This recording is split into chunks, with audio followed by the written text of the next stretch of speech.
Anda kembali di Ayu Sore pemirsa. Di masa 10 tahun pemerintahan Presiden Joko Widodo, pembangunan jalan tol sangat masif dilakukan. Dengan semakin banyaknya capaian pembangunan infrastruktur, makin memaksimalkan transportasi yang meningkatkan kesejahteraan rakyat Indonesia.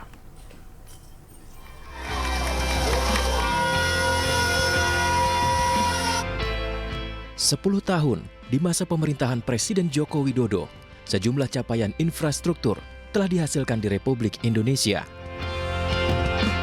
Dari 2015 hingga 2019, pemerintah membangun 1.299 km jalan tol. Lalu ditambah dengan tahun 2020 hingga 2023, pemerintah membangun 751 km jalan tol. Total, pemerintah telah membangun 2.050 km jalan tol. Tak hanya itu, capaian pembangunan jalan nasional juga meningkat signifikan. Total, pemerintah telah membangun 5.823 km jalan nasional. Pemerintah Presiden Joko Widodo telah membangun 27 bandara udara baru, serta pengembangan pelabuhan di 47 lokasi. Pemerintah juga melakukan optimalisasi fasilitas dan jalur kereta api. Kemudahan dan efisiensi waktu dalam menempuh perjalanan melalui transportasi darat, udara, laut ini membuat rakyat semakin nyaman, aman, dan pastinya semakin meningkatkan kesejahteraan. Lebih dipermudah banget, jadi kemana-mana sekarang udah sebenarnya kalau udah kayak di luar negeri gitu ya kan. Jadi kalau misalnya di luar negeri itu kita kemanapun bisa jalan sekarang. Dampak positifnya itu untuk masyarakat dan untuk saya tentunya kalau kemana-mana lebih efektif ya kan, terus lebih nyaman dan juga lebih efisien untuk waktunya juga. Pembangunan infrastruktur jalan dan transportasi di era Presiden Joko Widodo ini berdampak pada kelancaran jalur distribusi yang berpengaruh di berbagai dunia usaha. Sangat penting ya, salah satu faktor yang penting untuk mendorong pembangunan ekonomi ya, dan segala jenis usaha juga sangat tergantung oleh transportasi. Dan di sektor pertambangan tentu saja transportasi ini memegang peranan penting ya, bagaimana mengangkut hasil tambang itu yang di daerah-daerah terpencil. Pondasi Indonesia Maju dilakukan dari Sabang sampai Merauke. Pemerataan pembangunan jalan tol akan berpengaruh pada jarak tempuh dan distribusi yang berdampak signifikan pada ekonomi rakyat. Dan pemirsa, untuk membahas terkait pembangunan infrastruktur selama 10 tahun pemerintahan Presiden Joko Widodo, sudah bergabung bersama kami juru bicara Kementerian Perhubungan Adhita Irawati dan juga pengamat ekonomi Telisa Aulia Valianti. Selamat sore Bu Adhita, Bu Telisa. Selamat sore Mas B. Baik. Waalaikumsalam. Saya mau ke Bu Adhita terlebih dahulu. Bu Adhita, ini kan ada yang menarik kemarin ketika ada pemaparan dari Kemenhub di tanggal 1 Oktober terkait seberapa banyak pembangunan infrastruktur transportasi di Indonesia. Ada kalau nggak salah 521 ya Bu ya? Betul. Betul. Ya, betul sekali. Ya. Nah, itu bagaimana kemudian dari 521 yang dibangun itu bisa meningkatkan perkembangan konektivitas antar daerah di Indonesia, Bu Adhita? Ya, betul sekali Mas Bre. Jadi 521 pembangunan infrastruktur sudah dilakukan oleh Kementerian Perhubungan dalam kurun waktu 10 tahun terakhir ini ya. Dan ini semua tentu terdiri dari berbagai sarana dan prasarana di darat, laut, udara, dan perkereta apian. Paling besar memang kita membangun ini khususnya ada di laut ya, dan juga tentu udara. Sementara kereta api ini lebih banyak di Jawa, Sumatera, dan jalur kereta api pertama yang ada di luar Jawa dan Sumatera yaitu ada di Sulawesi. Yang sekarang ini jalurnya rutenya dari Makassar ke Parepare. Lalu juga transportasi darat, kami tentu berkolaborasi dengan Kementerian PUPR ya untuk membangun, tadi sudah disebutkan, jalan tol maupun jalan nasional, di mana nanti sarananya atau angkutan jalan dan lalu lintasnya ini ada di bawah penanganan dari Kementerian Perhubungan. Dari itu semua betul sekali bahwa ini bisa mendorong konektivitas di Indonesia ya, khususnya ketika kita bicara angkutan barang dan juga tentunya angkutan orang atau penumpang. Ini terlihat bahwa di beberapa kawasan ekonomi maupun juga di beberapa simbol transportasi ini terhubung dengan beberapa kawasan industri. Dan juga kalau kita bicara angkutan penumpang, ini tentu akan mendorong mobilitas orang yang bisa menjadi penopang di sektor-sektor yang lain ya. terutama pariwisata, kemudian sektor perdagangan, pendidikan, dan sebagainya. Jadi tentu antara adanya simpul transportasi di udara, laut, kemudian juga kereta api dan darat, dan juga ditunjang dengan akses jalan, ini akan memperlancar ya proses mobilitas orang maupun barang di berbagai sektor. Jadi dari situ saja Mas, kalau kita lihat beberapa indikator ekonominya, memang terjadi beberapa peningkatan angka perekonomian di kawasan-kawasan tertentu ya. Dan itu juga salah satunya didorong oleh adanya konektivitas yang lebih terintegrasi gitu. Baik antara angkutan jalan maupun juga dengan moda-moda yang lain. Baik, saya ke Bu Telisa. Bu Telisa, Anda melihat selama 10 tahun kita membangun infrastruktur yang luar biasa, ratusan infrastruktur dibangun, apakah memang Anda melihat ada kaitan antara perkembangan ekonomi dengan pembangunan infrastruktur yang sangat masif di 10 tahun terakhir ini, Bu? Tentunya ya, gampangnya gini aja, kita lihat ya waktu kita COVID, ketika mobilitas itu tidak ada, kan artinya bisa kita proksi ya peranan dari sektor transportasi. Kalau kita transportasinya waktu lockdown atau waktu PSBB ya, tidak lockdown tapi kan kita semi ya, PSBB atau PPKM. Itu kita lihat pertumbuhan ekonomi kita minus 2,79%. Nah, artinya ketika tidak ada transportasi ya kita pertumbuhan ekonominya minus. Jadi kalau mau kita lihat dengan baseline itu ya kita bisa mengukur kalau sektor transportasi itu kontribusinya berapa. Dan kalau kita lihat PDB kita kan growth nasional itu 5%. Nah, sektor transportasi rata-rata tuh belakangan pasca pandemi itu setelah kita mobilitas kembali normal itu kan di atas rata-rata di atas 7% untuk kontribusi dari sektor transportasi terhadap PDB kita. Jadi artinya bahwa kita bisa lihat additional yang diberikan kepada rata-rata nasional oleh sektor transportasi itu di kisaran 2-3% gitu terhadap pertumbuhan ekonomi kita ya yang normal gitu. Nah, jadi artinya bahwa ya sekitar itulah sumbangan ekonomi dari sektor transportasi. Untuk mudahnya seperti itu ya, tapi tentu detailnya harus dengan riset-riset yang rigorous terkait dengan impact kemana-kemana, multiplier effect, forward dan backward gitu. Karena transportation ini kan sebagai sektor yang memediasi antara kegiatan tadi seperti disebutkan Bu Adita ya, sektor industri, bagaimana industri bisa berkembang, ekspornya ya harus ada sektor transportasi. Bagaimana pekerja bisa sukses dengan pekerjaannya, dengan efisiensinya. Bagaimana kita berkonsumsi, berwisata juga didukung oleh sektor transportasi. Jadi dia mendukung kepada sektor-sektor baik dari sisi demand side maupun supply side seperti itu.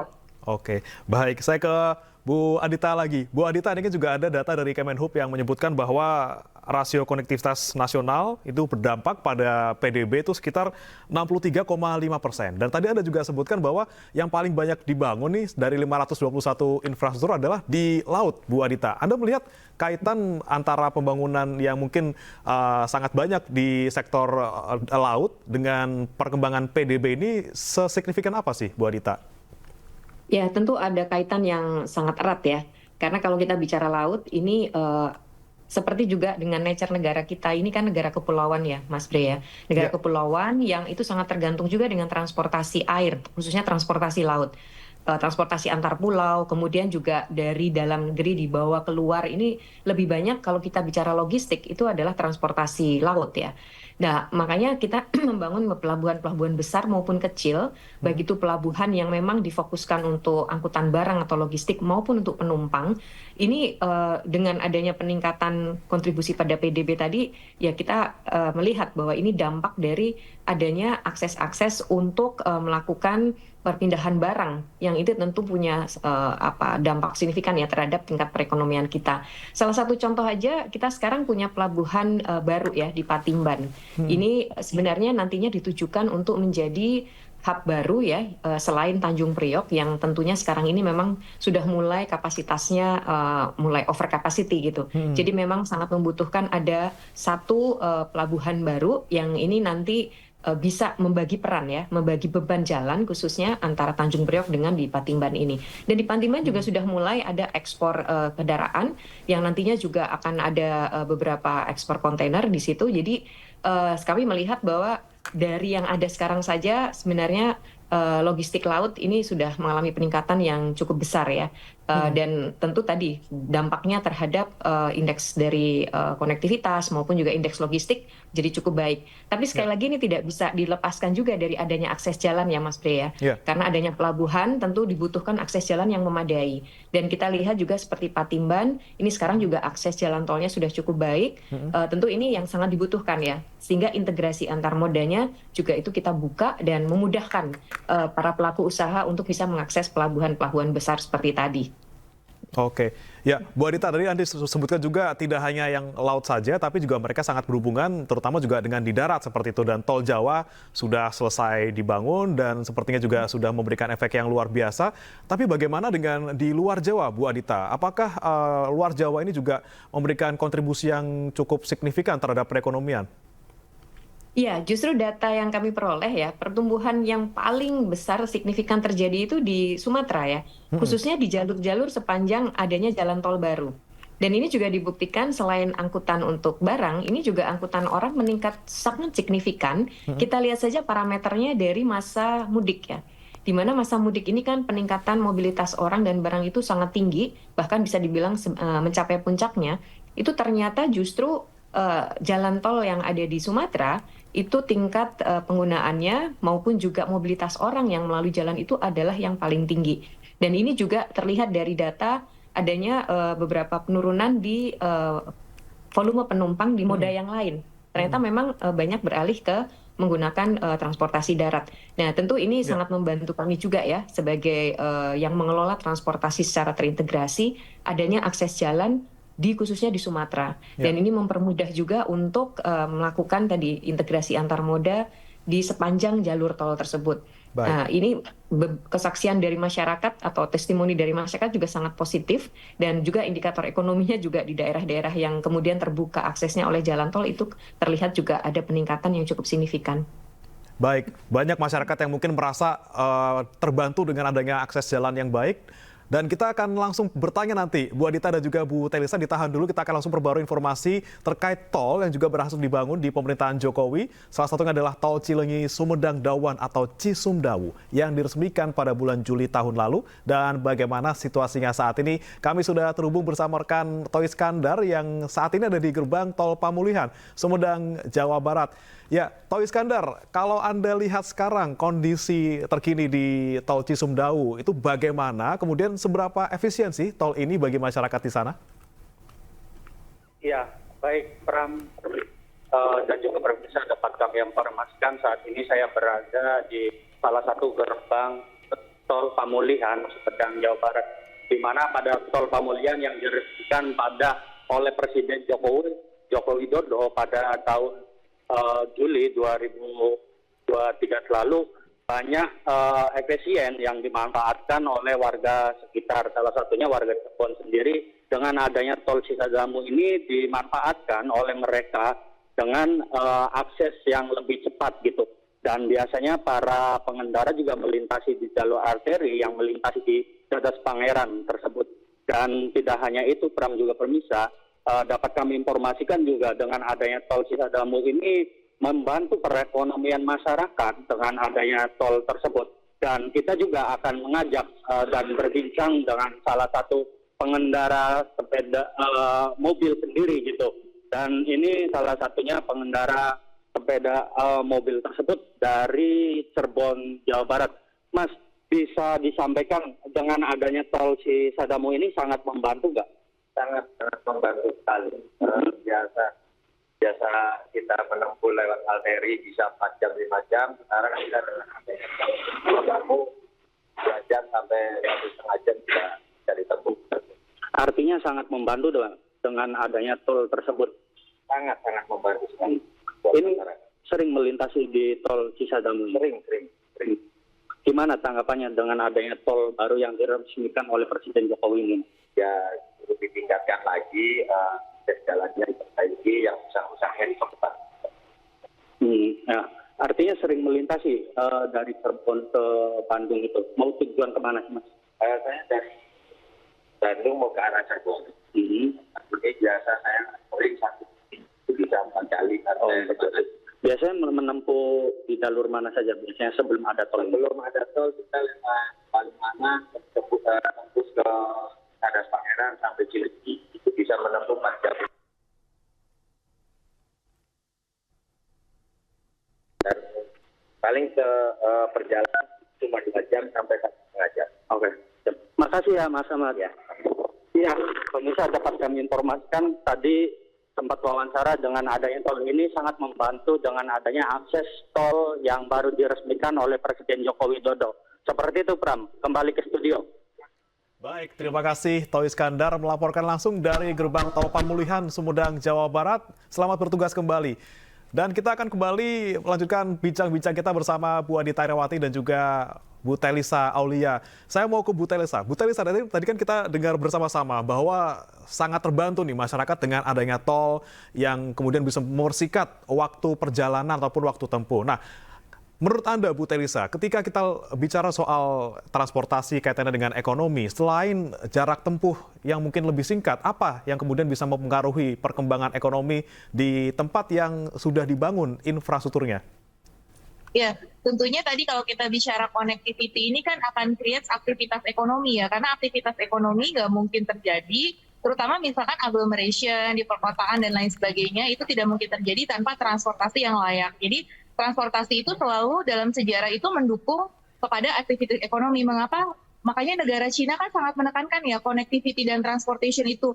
Makanya mereka benar-benar serius menerapkan di dalam BRI-nya, Belt Road Initiative, sampai mereka benar-benar harus konsisten dan infrastruktur itu sendiri untuk mereka menguasai dunia. Jadi dengan konektivitas yang baik dari Cina ke seluruh dunia, bahkan melalui juga pinjaman-pinjaman untuk sektor infrastruktur pembangunannya, itu mereka akan harapannya bisa menjadi negara superpower yang nomor 1, bisa mengalahkan Amerika Serikat, bahkan cita-citanya seperti itu. Dulu ada sejarah jalur sutra dan sebagainya. Jadi jelas banget keterkaitan antara dari penelitian-penelitian dan historis masa lalu, itu keterkaitan antara transportasi dengan kegiatan ekonomi. Jadi selain tadi menghemat waktu ya, kemudian juga ya itu tadi menciptakan ekonomi baru. Jadi kalau kita lihat misalkan terutama juga sektor pariwisata, misalkan penyediaan akomodasi mamin, restoran, hotel itu begitu bergerak ketika transportasi itu mudah ya. Misalkan dengan adanya kereta api cepat, contoh ya WUS gitu misalkan. Itu kan kita lihat ya dengan segala kontroversinya, tetapi ternyata itu semakin meningkatkan pariwisata di Jawa Barat, misalkan kayak gitu. Kemudian meningkatkan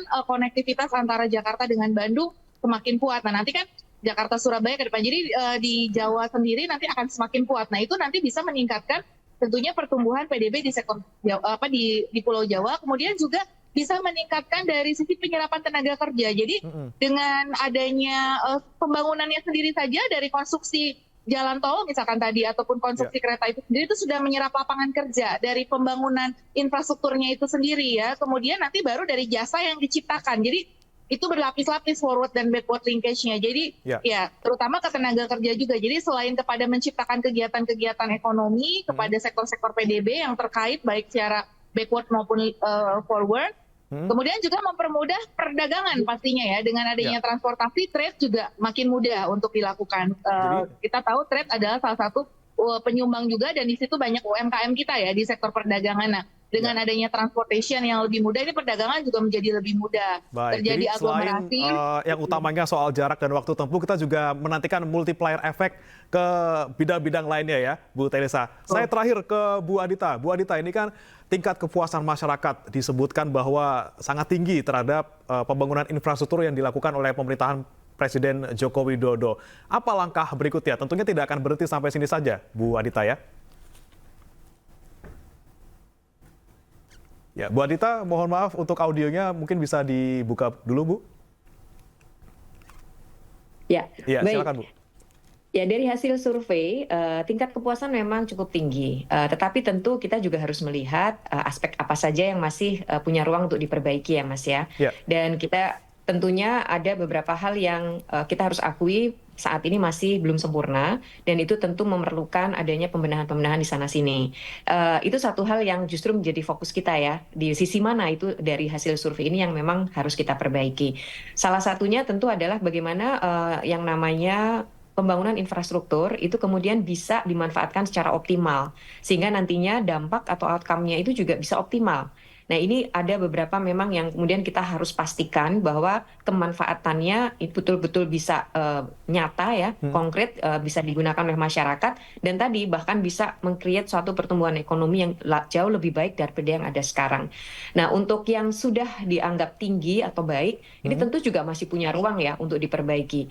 Karena sekali lagi ada beberapa program yang memang ini masih di tengah jalan gitu. Ini harus ada keberlanjutan, diselesaikan, dan tentu nanti kembali lagi harus bisa kita pastikan agar dampaknya itu memang optimal sesuai dengan target yang memang sudah ditetapkan.